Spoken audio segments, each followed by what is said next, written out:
كلنا شفنا ماتش الزمالك والبنك الاهلي اللي انتهى بنتيجه 1-0 لنادي الزمالك بهدف من ضربه جزاء لزيزو. في كلام كتير يقول لك ضربه الجزاء هي ليست ضربه جزاء. طب بص، انا هقول لك نقطتين هتخلوك انت نفسك تقول ان دي ضربه جزاء. انا ما بتكلمش في التحكيم، بس لما يبقى حكم عمل، يعني لما ما بتكلمش في التحكيم لما الحكم يبقى غلط، بس هي ضربه جزاء فعلا. اولا هو كان بيلف الكره فمسك ايده، واحنا عارفين طبعا ان اي لمسه جوه صندوق او 18 هي ضربه جزاء. فهي ضربة جزاء، كلام ان هو ما ينفعش، وكان فيها حته سيميليشن اللي هي ما بتسالش الوقعه دي. اوكي خلاص، وقع واتحسبت ضربة جزاء، ونادي الزمالك سجل الهدف الاول منها. في ناس بتقول لك الطرد ليس طرد، وانا معاهم شويه في الحته دي، لان او بس هو اولا هو مش ليس طرد صريح، هو كان انذار تاني.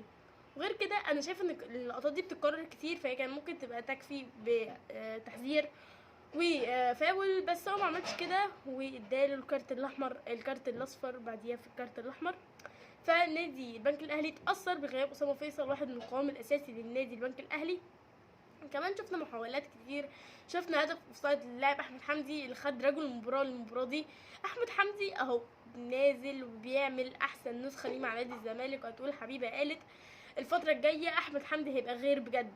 شفنا مشاركه محمد عاطف، بجد اللاعب ده لو حد متابعني من مده هيشوف ان انا من مده كده قلت انت في الزمالك جاب لاعب، قلت بنفس النص كده الزمالك جاب لاعب كان متلمع جامد جدا في طنطا، انت المفروض تيجي تلمعه للدوري المصري، بس انت جيت ركنت في التراب. بالعكس النهارده بيشارك بدقيقتين، دقيقتين وقت مش كبير قوي، بس يلا ادينا بدأنا نشوفه، بدأ يدخل في حسابات جوميز.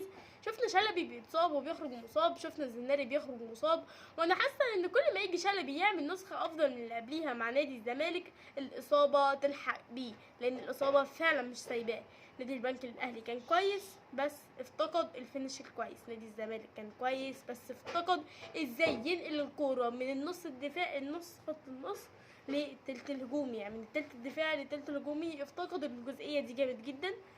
ف يعني الموضوع ده هيطور مر الوقت الجاي. شفنا كمان ناصر ماهر وبعض من الشطط وبعض من المهارات، ناصر ماهر وعبد الله السعيد احمد حمدي، كل الصفقات الجديده هتبدا تبان الفتره الجايه، بسبب انك عندك اصابات، عندك ايقاف في القيد، فانت كده مش هتعرف تشتري غيرهم. وغير كده كمان انا كنت عايزه اعلق حاجه على قضيه بوطيب. دلوقتي بوطيب انت اولا هو لاعب غير كويس بالمره، لاعب ما اداش، اتصاب كتير، واحنا الزمالك كان متكفل بكل ده.